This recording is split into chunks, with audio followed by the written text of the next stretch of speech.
Assalamualaikum warahmatullahi wabarakatuh. Berjumpa dengan saya Muhammad Rosid.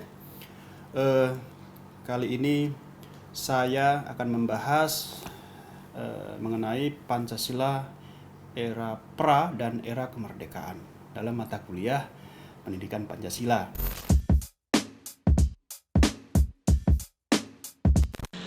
Oke, baik. Sebelum saya menjelaskan lebih detail mengenai Pancasila, saya akan membacakan sub CPMK.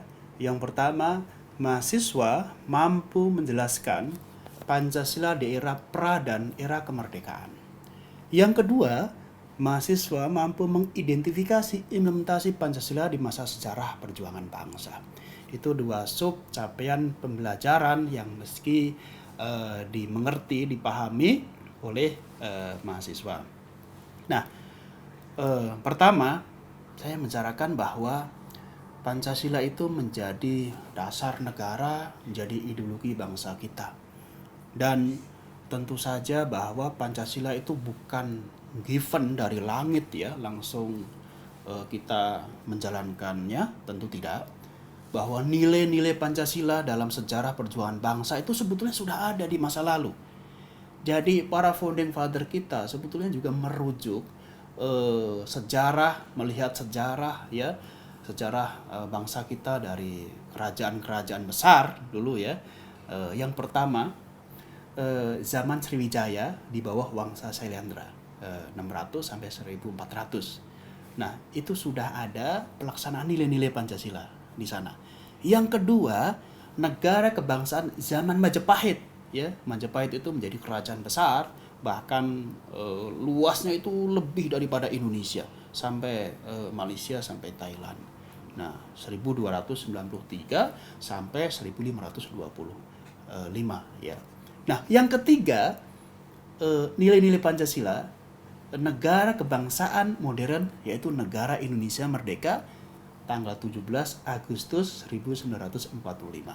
Nah, itu ya nilai-nilai Pancasila dari masa era kerajaan sampai era negara modern Indonesia yang kita kenal. Nah, nilai Pancasila pada masa kerajaan Sriwijaya yang pertama, apa sih bukti-bukti bahwa nilai-nilai Pancasila itu sudah diimplementasikan pada zaman itu, pada zaman kerajaan Sriwijaya? Yang pertama adalah kita lihat dari sini, karena Pancasila ada 5 sila, saya akan membahas sila per sila. Sila pertama terwujud dengan adanya umat agama Buddha dan Hindu hidup berdampingan secara damai. Dulu zaman kerajaan Sriwijaya itu sudah beragam agama, beragam etnis, ya, beragam ras, warna kulit dan sebagainya. Tetapi zaman itu masyarakat sudah hidup rukun. Zaman itu masyarakat sudah hidup saling toleran, saling tolong-menolong. Jadi malu kalau kita sekarang zaman modern, pengetahuan, teknologi itu canggih, tetapi kita masih berantem, kita masih konflik. Padahal zaman Sriwijaya yang serba terbatas pada masa itu ya, khususnya teknologi, itu mereka sudah menerapkan sila pertama. Jadi agama Hindu, agama Buddha berdampingan. Sekarang kita memiliki secara resmi ada 6 agama. Kita perlu hidup rukun, kita perlu hidup berdampingan. Ya, itu sila pertama. Yang kedua adalah nilai sila kedua, ya, terjalinnya hubungan antara Sriwijaya dengan India, dinasti Harsa. Ya, ada hubungan bilateral antara kedua negara. Ya, nah, tentu sekarang ini Indonesia berhubungan secara bilateral maupun multilateral dengan negara-negara lain. Ini bagian dari sila kedua. Ya, di situ ada nilai-nilai kemanusiaan, saling berbagi satu sama lain, saling membantu secara kemanusiaan. Itu sudah terlaksana di negara atau di kerajaan Sriwijaya pada masa itu. Nah, yang ketiga, nilai sila ketiga, sebagai negara maritim ya, Sriwijaya telah menerapkan konsep negara kepulauan sesuai dengan konsepsi wawasan Nusantara. Jadi Sriwijaya dengan Indonesia sekarang itu ya sama sebagai negara maritim. dan mereka itu sudah menerapkan negara maritim, ya. Mereka sudah menerapkan negara kepulauan. Indonesia sekarang itu negara kepulauan. Dulu juga negara kepulauan. Meskipun negara kepulauan, kita memiliki pulau yang banyak, ya, ada ribuan pulau. Tentu ini tidak menjadi hambatan untuk kita bersatu, ya. Tentu itu tidak menjadi hambatan untuk bercerai-berai. Justru negara kepulauan itu mereka bersatu padu sesuai dengan sila ketiga Persatuan Indonesia, ya. Waktu itu sudah ada persatuan yang dilaksanakan, yang diimplementasikan pada Kerajaan Sriwijaya. Nilai keempat, ya, Sriwijaya telah memiliki kedaulatan yang sangat luas, ya, meliputi Indonesia sekarang, Siang, Semenanjung Melayu. Jadi Sriwijaya bukan kerajaan kecil, itu kerajaan besar, ya. Indonesia sekarang juga bukan negara kecil, kita ini negara besar. Dari Sabang sampai Merauke. Bahkan kita masuk kategori, ya, negara masuk kategori 5 besar. Ya, 5 besar karena penduduk Indonesia itu mungkin sekarang sudah 270-an juta. Ya, kalau kita lihat tetangga-tetangga kita itu, ya, penduduknya tidak ada setengahnya dari Indonesia. Ya, itu jadi sudah memiliki kedaulatan yang sangat luas, ya, seperti Indonesia sekarang memiliki kedaulatan karena kita sudah merdeka, kita bisa menentukan Indonesia di masa sekarang dan masa yang akan datang. Begitu juga dengan Kerajaan Sriwijaya pada masa itu sudah menerapkan kedaulatan, ya, meliputi Indonesia sekarang, ya. Kemudian nilai sila kelima, Sriwijaya menjadi pusat pelayanan dan perdagangan sehingga kehidupan rakyatnya sangat makmur, ya, ekonomi berkembang, kemudian berdampak kepada kesejahteraan rakyatnya. Begitu juga dengan sekarang, tentu kita juga tidak bisa mengatakan total masyarakat Indonesia itu semua sejahtera. Tentu Pancasila itu satu sisi menjadi ideologi dasar negara, tapi satu sisi juga menjadi cita-cita bangsa kita karena kita meski memaksimalkan penerapan nilai-nilai Pancasila. Seperti itu, ya. Paling tidak di Sriwijaya itu sudah menjadi pusat pelayanan perdagangan. Jadi ada transaksi perdagangan yang memang sudah terjadi pada era itu. Nah, itu implementasi Pancasila di zaman Kerajaan Sriwijaya. Nah, selanjutnya ada satu kerajaan lagi yang menjadi penting untuk kita bicarakan karena Indonesia itu cikal bakalnya dari dua kerajaan ini, ya, Sriwijaya dan Kerajaan Majapahit. Yang kedua ini adalah nilai Pancasila di masa Kerajaan Majapahit. Yang pertama, nilai sila pertama, agama Hindu dan Buddha hidup rukun berdampingan secara damai, ya. Makanya dulu itu ada Bhinneka Tunggal Ika, Tanhana Dharma Mangrua. Itu membuktikan bahwa perbedaan agama itu tidak menjadi permasalahan, ya, seperti zaman Kerajaan Sriwijaya tadi, ya. Sila kedua, ya, persahabatan antar negara, ya, Mitreka Satata. Jadi mereka sudah berhubungan antar negara. Begitu juga dengan Indonesia sekarang, sudah berhubungan bekerja sama dengan antar negara. Sila ketiga, Sumpah Palapa yang diucapkan oleh Gajah Mada ini menjadi semacam rujukan, ya, bagi bangsa Indonesia. Kita harus bersatu padu. Sila ketiga ini Persatuan Indonesia bukan diinisiasi, tetapi titik pijaknya adalah Sumpah Palapa ini. Karena Patih Gajah Mada pada saat itu, saya tidak akan makan buah palapa sebelum menyatukan Nusantara. Bahkan Kerajaan Majapahit itu kalau kita hitung luasnya itu lebih luas daripada Indonesia sekarang, ya. Lebih luas daripada Indonesia sekarang. Ini menjadi titik bijak bagi bangsa Indonesia. Kenapa kita NKRI? Kenapa kita harus bersatu? Kenapa kita tidak boleh pecah belah? Karena bahwa Majapahit, Gajah Mada pada saat itu bersumpah tidak akan makan buah palapa sebelum menyatukan Nusantara. Sila keempat, penasihat raja Rakyan, ya, satu Hino, satu Sirika dan satu Hulu. Jadi ada penasehat, ya, di situ mungkin sistem kerajaan, tetapi di situ ada masukan-masukan. Ada semacam penasihat-penasihat yang bisa memberikan masukan-masukan kepada sang raja. Artinya di situ ada diskusi, di situ ada musyawarah, di situ ada masukan-masukan yang berarti untuk membuat kebijakan untuk rakyatnya lebih arif dan bijaksana. Sila kelima, ya, terwujudnya kesejahteraan dan kemakmuran rakyat beberapa abad, Nah, di kerajaan Majapahit itu kehidupan rakyatnya itu ya tentram, Kartora Harjo. Jadi mereka merasakan kemakmuran.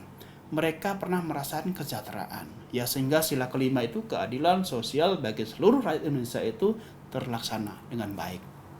Nah, kemudian nama Pancasila pada zaman tersebut itu disebut sebagai Pancasila Krama, ya. Nah, Pancasila Krama itu apa saja? Yang pertama, tidak boleh melakukan kekerasan. Ajaran itu sudah ada sejak dulu, zaman Majapahit, zaman Sriwijaya. Pancasila Krama, tidak boleh melakukan kekerasan, tidak boleh mencuri, ya, tidak boleh mencuri. Korupsi tidak boleh dalam konteks sekarang, ya, bahasa kerennya corruption tidak boleh, ya, manipulation tidak boleh. Zaman dulu korupsi sudah tidak boleh. Itu bagian dari Pancasila Krama, ya. Kemudian tidak boleh berjiwa dengki. Biar dengki itu ketika ada teman yang mendapatkan kebahagiaan, mendapatkan rezeki, kemudian kita dengki, iri dan dengki. Nah, itu sudah menjadi ajaran yang tidak boleh dilakukan oleh pada zaman itu, ya. Tidak boleh berbohong, ya, karena berbohong itu berdampak terhadap kepercayaan orang lain. Kalau kita ini setiap hari bohong, maka suatu saat kita serius dan untuk menyampaikan kebenaran, maka kita tidak dipercaya. Karena apa? Sudah terbiasa bohong. Jadi janganlah bohong, sampaikan meskipun dampaknya pahit buat kita. Yang kelima, tidak boleh mabuk. Ya, minum minuman keras. Kenapa? Ketika kita mabuk, minum minuman keras, maka tentu saja akan berdampak pada akal sehat, ya. Ketika kita sudah hilang akal sehat, tentu akan berpotensi melakukan hal-hal yang negatif dan itu merugikan diri kita dan masyarakat sekitar kita, ya. Nah, kemudian perjuangan bangsa Indonesia melawan sistem penjajahan, ya.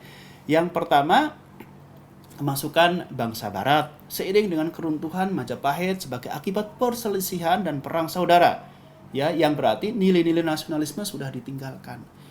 Kerajaan Majapahit itu runtuh. Kenapa? Karena perang saudara. Perang saudara itu ya aspek moral, aspek mentalitas. Makanya kemudian sila ketiga dalam Pancasila itu penting, persatuan Indonesia. Jangan sampai bangsa ini terpecah belah karena politik, karena kontestasi, karena ras, karena etnisitas yang saling menyerang satu sama lain, saling mengaku paling tinggi derajatnya dan sebagainya. Itu adalah benih-benih perpecahan, ya. Kita belajar dari Majapahit yang dulunya jaya, kemudian runtuh, hancur, itu karena memang perang saudara, ya. Selanjutnya, pada zaman penjajahan ini, apa yang telah dicapai oleh bangsa Indonesia pada zaman Sriwijaya dan Majapahit menjadi hilang sama sekali, ya. Agar Indonesia itu tidak hilang, tentu kita harus merawat NKRI, merawat keberagaman. Bhinneka Tunggal Ika itu menjadi sumber atau titik pijak yang luar biasa, ya. Bhinneka Tunggal Ika, berbeda-beda tapi tetap satu juga, ya. Karena konflik, ya, itu biasanya muncul karena perbedaan. Justru perbedaan oleh para founding father itu menjadi sumber persatuan. Ini luar biasa para founding father, ya, gagasannya, bukan menjadi sumber perpecahan. Selanjutnya adalah kedaulatan negara hilang, persatuan dihancurkan. Nah, kita tidak punya kedaulatan karena ada penjajahan yang merebut segalanya, merebut kedaulatan kita, merebut sumber alam yang melimpah ruah dari bangsa kita. Kemudian kemakmuran lenyap, ya, wilayah diinjak-injak oleh para penjajah.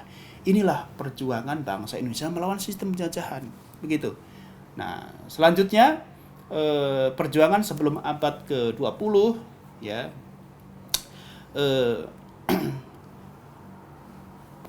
Yang pertama, tidak adanya persatuan serta koordinasi. Karena persatuan itu menjadi sesuatu yang sangat penting, maka persatuan harus benar-benar diciptakan. Jangan sampai terpecah belah. Kemudian pada abad ke-16, kemudian ke-17, ke-18, perlawanan terhadap penjajah digerakkan oleh pahlawan, ya, oleh pahlawan. Dan memang pada saat itu banyak sekali tokoh-tokoh para pahlawan yang menentang penjajahan, tetapi karena memang tidak ada persatuan itu, maka tidak berhasil. Perlawanan secara fisik terjadi secara sendiri-sendiri di setiap daerah. Nah, harus seperti ibaratnya sapu lidi, kalau hanya satu saja tentu tidak bisa membersihkan halaman yang kotor. Tapi ketika satu lidi itu digabung, dipersatukan, tentu itu akan mudah membersihkan kotoran-kotoran di halaman rumah kita. Begitu juga dengan perlawanan ya. Kita tidak bisa melawan satu orang, satu pahlawan kemudian berangkat sendiri, berangkat dengan golongannya, tentu harus satu padu untuk melawan penjajahan. Nah, itu membuktikan betapa pentingnya rasa persatuan, nasionalisme dalam menghadapi penjajahan tanpa ada misalnya Sumpah Pemuda. Karena Sumpah Pemuda itu menjadi embrio bangsa Indonesia untuk bersatu padu ya, berbangsa ya, kemudian ada bahasa yang disepakati untuk komunikasi, saling pengertian, saling berbagi satu sama lain, kemudian bisa mengusir para penjajah ya. Nah, selanjutnya ini ada kebangkitan nasional 1908 menuju kemerdekaan ya. Ada misalnya lahirnya organisasi Budi Utomo. Nah, itu menjadi titik pijak benih-benih kebangkitan bangsa Indonesia. Lahiran nasionalisme dengan Sumpah Pemuda ya, tanggal 28 Oktober 1928. Ini juga menjadi titik pijak Indonesia akan bersatu padu mengusir para penjajah. Kemudian perjuangan melalui organisasi politik tahun 1930-an, ada misalnya ada PNI, ada Serikat Islam dan sebagainya. Itu juga menjadi titik pijak kita untuk melawan penjajah dan kita merdeka. Semboyan kemerdekaan Indonesia harus dicapai dengan kekuatan sendiri, jangan kemudian diintervensi oleh negara-negara lain. Karena intervensi itu tentu tidak murni, ada udang di balik batu tentu saja. Kita harus rebut kemerdekaan itu dengan kekuatan kita sendiri. Kemudian perjuangan bangsa Indonesia di zaman Jepang dengan penuh penderitaan. Meskipun Jepang itu hanya menjajah 3 tahun, tetapi pedihnya ya, berdarah-darahnya itu ya melebihi Belanda yang ratusan tahun seperti itu. Kemudian janji kemerdekaan oleh Jepang dengan terbentuknya BPUPKI. Nah, itu Jepang menjanjikan kemerdekaan untuk Indonesia. Bahkan pada saat itu Bung Karno diberikan saran oleh mereka untuk dihadiahi kemerdekaan, dan Indonesia disarankan untuk menjadi negara monarki ya. Bung Karno sebagai raja, kemudian Bung Hatta sebagai perdana menteri, monarki konstitusional. Tapi Bung Karno menolak pada saat itu. Bung Karno lebih suka menggunakan sistem politik modern, yaitu sistem demokrasi. Demos itu adalah rakyat, kerasi adalah kekuasaan. Ya, memang kedaulatan itu di tangan rakyat. Kemudian perubahan perjuangan dan gerakan organisasi dan pendidikan. Itulah kebangkitan nasional 1908 menuju kemerdekaan ya. Kemudian Pancasila Prakemerdekaan, di sini ada sidang pertama BPUPKI 29 Mei 1945. Kemudian ada pidato Muhammad Yamin, 5 asas dasar negara Indonesia merdeka. Kemudian juga pidato Insinyur Soekarno ya, lahirnya Pancasila untuk menamakan 5 dasar negara merdeka. Ini peletak fondasi dasar-dasar negara kita. Piagam Jakarta 22 Juni 1945 memuat Pancasila dalam alinea keempat. Kemudian terbentuknya PPKI dengan fungsi mewakili seluruh bangsa Indonesia ya. Kemudian sebagai pembentuk negara, berwenang secara hukum meletakkan dasar negara. Nah, tuh. Selanjutnya kemudian Proklamasi Kemerdekaan Republik Indonesia itu menjadi titik puncak perjuangan bangsa Indonesia. Sebagai sumber lahirnya NKRI ya, merupakan norma pertama dari tata hukum Indonesia. Nah, the founding father yang begitu teliti mempertimbangkan berbagai kemungkinan dan keadaan agar dapat melahirkan dasar negara yang dapat diterima semua lapisan masyarakat Indonesia. Kalau kita melihat proses sejarah bangsa Indonesia itu mulai dari zaman kerajaan, kemudian zaman Indonesia menjadi negara modern yang diakui seluruh dunia. Tentu ini bukan given dari langit. Kita berupaya keras, para founding father kita, pahlawan kita, sehingga kita bisa menjadi negara yang berdaulat, negara yang merdeka. Tugas kita bagaimana kita menjadikan bangsa ini bersatu padu, kemudian mengisi kemerdekaan dengan hal-hal yang positif. Tentu keadilan sosial bagi seluruh rakyat Indonesia harus benar-benar kita wujudkan tanpa kecuali. Saya pikir demikian video pembelajaran mengenai Pancasila. Terima kasih atas perhatian. Mohon maaf jika ada kekurangan. Salam Pancasila. Assalamualaikum warahmatullahi wabarakatuh.